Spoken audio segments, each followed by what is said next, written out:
Hello everyone. आज हम लोग बीएससी ऑर्गेनिक केमिस्ट्री के अंदर एक बहुत ही इम्पोर्टेंट रिएक्शन स्टार्ट करने जा रहे हैं, दैट इज़ कॉल्ड पिनाकोलोन रीअरेंजमेंट। तो सबसे पहले हमको ये पता होना चाहिए कि ये पिनाकोल क्या होता है और ये पिनाकोलोन क्या होता है। ठीक है, आपने देखा है कि अल्कोहल, अगर अल्कोहल का आईपीसी नेम करो, जैसे एथेनॉल है, ठीक है, एथेनॉल या एल्केनॉल है, तो लास्ट में अल्कोहल के लास्ट में क्या लगता है, OLE लगता है। ठीक है, और लास्ट में ONE मतलब ऑन, ऑन किस में लगता है, वो लगता है हमारे कीटोन में। ठीक है, तो यहाँ पर क्या होगा, एक हमारे पास डाइहाइड्रिक एल्कोहल होगा, मतलब जो पिनाकोल है वो एक एल्कोहल है, जैसे यहाँ पर हमने लिया है डाइहाइड्रिक एल्कोहल। ठीक है, जब हम इस एल्कोहल की रिएक्शन H2SO4 की प्रेजेंस में कराएंगे, तो ये जो एल्कोहल है वो किस में चेंज हो जाएगा, वो किस में कन्वर्ट हो जाएगा, पिनाकोलोन में, यानी कीटोन में। आप देख सकते हो कीटोन में फंक्शनल ग्रुप क्या होता है, RCOR। ठीक है, तो किसी डाइहाइड्रिक एल्कोहल का या डायोल का अगर हम H2SO4 की प्रेजेंस में रिएक्शन कराते हैं, तो यहाँ पर एक रीअरेंजमेंट होता है।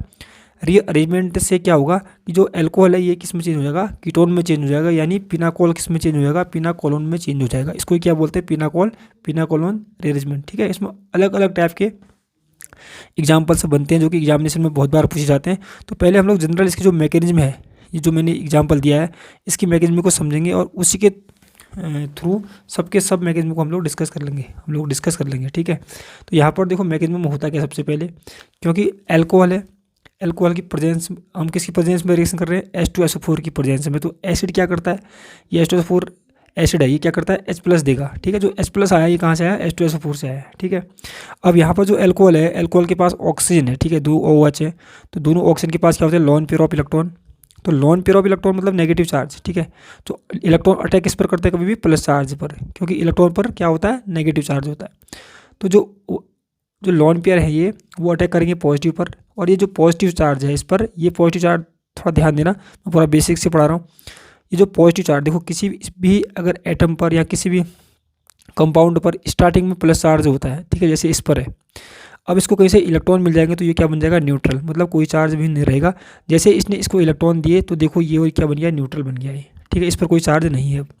अब जो इलेक्ट्रॉन देता है उस पर चार्ज के साथ था पॉजिटिव चार्ज आएगा, तो जो ऑक्सीजन ने इलेक्ट्रॉन दिए तो ऑक्सीजन पर क्या आ गया, पॉजिटिव चार्ज आ गया। ठीक है, और एस के बीच में जो 2 इलेक्ट्रॉन थे वो कहाँ चले गए, ये बॉन्ड बनाने में 2 इलेक्ट्रॉन खर्च हो गए।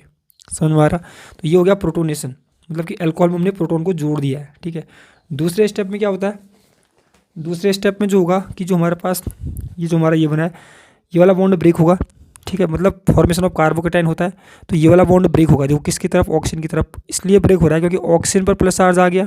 ठीक है, तो ऑक्सीजन के प्लस चार्ज आ गया तो ऑक्सीजन की इलेक्ट्रोनेगेटिविटी और भी ज़्यादा बढ़ गई। ऑक्सीजन पहले से ही इलेक्ट्रोनेगेटिव होता है, जब इस पर प्लस चार्ज आता है तो इसकी इलेक्ट्रोनेगेटिविटी और भी ज़्यादा बढ़ जाएगी। तो वो क्या सोचेगा कि जो इसने इलेक्ट्रॉन दिए थे, यहाँ से इलेक्ट्रॉन 2 इलेक्ट्रॉन दिए थे, वो चाहता है कि 2 इलेक्ट्रॉन कैसे वापस मिले, तो ये बॉन्ड के अंदर 2 इलेक्ट्रॉन है वो ऑक्सीजन की तरफ टूट जाएंगे। ठीक है, तो H2 बाहर हो जाएगा। देखो इस पर पॉजिटिव चार्ज है, इसको यहाँ से 2 इलेक्ट्रॉन मिल जाएंगे तो ये क्या बन जाएगा, न्यूट्रल, मतलब H2 बाहर हो जाएगा फिर से, तो प्लस चार्ज आएगा इस पर, तो ये बन गया कार्बोकेटाइन। जो थर्ड स्टेप होता है कार्बोकेटाइन में, अब क्या होगा, ये होगा रीअरेंजमेंट। रीअरेंजमेंट में क्या होगा, तो सिंपल कि यहाँ पर पॉजिटिव चार्ज है, कार्बोकेटाइन बना है ये वाला। ठीक है, तो यहाँ पर क्या होगा कि यहाँ से जो 2 मैथिल है, 2 मैथिल में से एक मैथिल, देखो 1 2 मिथाइल शिफ्ट बोलते हैं इसको, 1 और 2 पोजीशन पर मिथाइल है, तो एक मैथिल क्या करेगा, यहाँ से शिफ्ट होकर यहाँ चले जाएगा। क्यों जाएगा अभी बता रहा हूँ मैं। जैसे ही मैथिल यहाँ शिफ्ट होगा तो यहाँ पर क्या होगा, एक CH3 और बन जाएगा, तो 3 CH3 बन जाएंगे। अब ये शिफ्ट क्यों हुआ, देखो देखो कार्बोकेटाइन यहाँ पर भी ये कितना डिग्री कार्बोकेटाइन है, 3 डिग्री कार्बोकेटाइन है। अगर ये बॉन्ड ब्रेक होता है इधर को, तो यहाँ पर भी कितना डिग्री बनेगा, 3 डिग्री बनेगा। तो दोनों के दोनों 3 डिग्री कार्बोकेटाइन बन रहे हैं। ठीक है, पर यहाँ पर जो कार्बोकेटाइन बनेगा इसके जाने के बाद, CH3 के जाने के बाद, वो क्या होगा, रेजोनेंस स्टेबलाइज होगा, क्योंकि या लोन पेयर सिंगल पॉजिटिव, तो ये रेजोनेंस स्टेबलाइज यानी बैक बॉन्डिंग भी कह सकते हैं, रेजोनेंस स्टेबलाइज हो जाता है इस पर। तो जो यहाँ पर कार्बोकेटाइन बनता है वो ज़्यादा स्टेबल होता है। ठीक है, इसके कंपेयर में, क्योंकि यहाँ पर सिर्फ इंडक्टिव इफेक्ट सिर्फ इंडक्टिव इफेक्ट काम करेगा, और जो रेजोनेंस होता है क्या करता है, डोमिनेट करता है इंडक्टिव इफेक्ट को।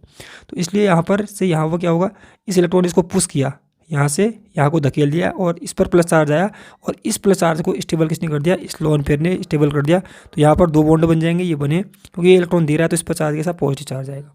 ठीक है, अब लास्ट स्टेप वो क्या होता है, वो होता है हमारा हाइड्राइड, मतलब उसको बोलते हैं डिप्रोटोनेशन भी कह सकते हैं हम लोग। ठीक है, तो 1 मिनट देखते हैं। तो देखो डिप्रोटोनेशन में क्या होगा कि जो H प्लस है ना ये इधर की तरफ टूट जाएगा इस स्टेप में, बस ये टूट रखा है मैंने। इस पर प्लस चार्ज क्या होगा फिर से न्यूट्रल हो जाएगा, तो यहाँ से H प्लस निकल गया, तो ये बन गया हमारा पिनाकोलोन। ठीक है, तो यह है इसकी जनरल मैकेनिज्म, यह है इसकी जनरल मैकेनिज्म। अब देखते हैं इसके कुछ एग्जांपल्स जो कि काफ़ी इंपॉर्टेंट है। देखो अभी तक हमने जो एग्जांपल पढ़ा था वो क्या था, सिमेट्रिकल था। सिमेट्रिकल कहने का मतलब क्या, दोनों साइड क्या थे, दोनों सेम ग्रुप थे, दोनों साइड दोनों OH के साथ में दोनों सेम ग्रुप थे। यहाँ पर देखो इस OH के साथ देखो 2 pH मतलब बेंजीन रिंग है। ठीक है, यहाँ पर क्या है CH3 मतलब अगर इसको आप ब्रेक करोगे ये असिमेट्रिकल है। असिमेट्रिकल मतलब बीच से इसको काटो तो ये वाला पार्ट और ये वाला पार्ट एक दूसरे से अलग अलग बनेंगे, तो इसको असिमेट्रिकल। असिमेट्रिकल के केस में क्या होता है, थोड़ा ध्यान देना है। पहला स्टेप क्या होगा, प्रोटोनेशन। ठीक है, अगर आपने पहले स्टेप में प्रोटोनेशन सही जगह कर दिया तो क्या होगा, वो कंपाउंड का मतलब जो आंसर बनेगा वो आंसर एग्जैक्टली सही बन जाएगा। ठीक है, अब प्रोटोनेशन कहाँ पर करना है वो हमको पहले डिसाइड करना पड़ेगा। जैसे हमारे पास ये है, सपोज करो ये हमारे पास है फेनिल, मैं ऐसे इसको ओपन कर दे रहा हूँ।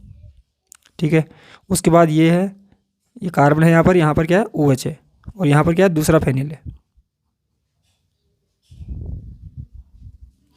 उसके बाद क्या है C, उसके बाद क्या है OH, उसके बाद क्या है CH3, उसके बाद क्या है CH3। ठीक है, इसी को क्या लिखा मैंने, ऐसे लिख दिया है। अब देखो इसमें क्या करना है, पहला स्टेप प्रोटोनेशन। अब प्रोटोनेशन कहाँ पर करूँ वही डिसाइड कर देगा कि हमारा प्रोडक्ट सही बनेगा कि नहीं बनेगा। देखो अगर मैं प्रोटोनेशन यहाँ पे इसके बाद भी लॉन्च पर इसके बाद भी, अब क्या अगर मैं यहाँ पर प्रोटोनेशन करूँ तो दूसरे स्टेप में क्या होगा, फॉर्मेशन ऑफ कार्बोकेटाइन, तो कार्बोकेटाइन भी यहाँ पर बनेगा, मतलब प्लस चार्ज ये OH2 वो बाहर निकल जाएगा दूसरे स्टेप में, तो कार्बोकेटाइन यहाँ पर बनेगा। ठीक है, अगर मैं प्रोटोनेशन इस साइड करूँ तो ये बॉन्ड ब्रेक होगा, H2 बाहर निकल जाएगा, तो प्लस चार्ज यहाँ पर बनेगा। ठीक है, तो प्रोटोनेशन कहाँ पर करने से स्टेबल बना, ये वाला जो पॉजिटिव चार्ज है वो स्टेबल होगा। स्टेबल क्यों, क्योंकि इसके साथ बेंजीन है, वो रेजोनेंस से इसको स्टेबल कर देंगे, डबल सिंगल पॉजिटिव। ठीक है, यहाँ पे देखो डबल सिंगल पॉजिटिव, तो ये जो कार्बोकेटाइन है ये भी स्टेबल होगा, पर ये इंडक्टिव इफेक्ट के द्वारा स्टेबल होगा। ठीक है, और ये जो कार्बोकेटाइन है वो रेजोनेंस के थ्रू स्टेबल होगा, इसलिए ये वाला कार्बोकेटाइन स्टेबल होगा, ये वाला। ठीक है, तो प्रोटोनेशन किस साइड करना है, जहाँ से दूसरे स्टेप में कार्बोकेटाइन स्टेबल बने तो ये यहाँ से बन सकता है, तो प्रोटोनेशन किससे करेंगे, यहाँ से करेंगे। ठीक है, प्रोटोनेशन यहाँ से करेंगे, थर्ड स्टेप में मिथाइल शिफ्ट ये यहाँ से यहाँ चले जाएगा, तो आंसर आप देख सकते हो सेम बना है। ठीक है, यहाँ से ये देखो यहाँ से क्या है, एक मिथाइल शिफ्ट, एक मिथाइल यहाँ से यहाँ चले गया है, तो प्रोटोनेशन इस साइड करना है। ठीक है, तो सेम यहाँ पर भी है, सेम ये भी वैसा ही क्वेश्चन है। प्रोटोनेशन यहाँ पर करेंगे तो कार्बोकेटाइन स्टेबल नहीं बनेगा, यहाँ पर करेंगे तो 2 बेंजीन है वो स्टेबल कर देंगे, तो प्रोटोनेशन यहाँ पर करना है। ठीक है, प्रोटोनेशन यहाँ पर से करने के बाद फिर क्या होगा, ये बॉन्ड हम लोग ब्रेक कर देंगे इस साइड को, यहाँ मतलब यहाँ पर मेथिल तो है नहीं। ठीक है, अगर प्रोटोनेशन एक बार प्रोटोनेशन अगर यहाँ पर होगा तो यहाँ पर प्लस चार्ज बनेगा, और इस प्लस चार्ज के बगल में क्या होगा, फिर शिफ्ट होगा। अब यहाँ पर मेथिल शिफ्ट होता है तो मेथिल तो है नहीं यहाँ पर, तो यहाँ पर क्या होगा, ये वाला बॉन्ड शिफ्ट कर दो यहाँ, तो ये 6 मेंबर रिंग बन जाएगी। सेम यहाँ पर भी है। अब यहाँ पर एक चीज़ ध्यान रखना है, यहाँ पर NO2 ग्रुप है, ये इलेक्ट्रॉन विड्रॉइंग होता है। ठीक है, यहाँ पर बेंजीन है, तो यहाँ पर ही प्रोटोनेशन करना है, क्योंकि यहाँ पर दूसरे स्टेप में क्या होगा, कार्बोकेटाइन स्टेबल बनेगा यहाँ पर, तो और यहाँ से क्या होगा, यहाँ पर CH3 है, 1 मिनट, ये बेंजीन है। ठीक है, तो यहाँ पर CH3 है और यहाँ पर क्या है, ये नाइट्रोबेंजीन है, तो इन दोनों में अभी अगर प्रोटोनेशन यहाँ पर करोगे पहले स्टेप में तो यहीं पर स्टेबल कार्बोकेटाइन बनेगा। उसके बाद दूसरे स्टेप में या तो ये माइग्रेट होगा या तो ये माइग्रेट होगा, पर माइग्रेटिंग पावर किसकी ज़्यादा होती है, वो होती है सबसे पहले फेनिल की होती है, सॉरी इसकी होती है H की, उसके बाद फेनिल की होती है। ये फेनिल है, ये फेनिल है, पर इसके साथ क्या है, नाइट्रो ग्रुप है, ये विड्रॉइंग होता है, तो ये यहाँ से ये चले जाएगा यहाँ से एल्काइल ग्रुप। उसके बाद एल्काइल ग्रुप की माइग्रेटिंग पावर ज़्यादा होती है, तो ये एल्काइल ग्रुप यहाँ से यहाँ चलेगा।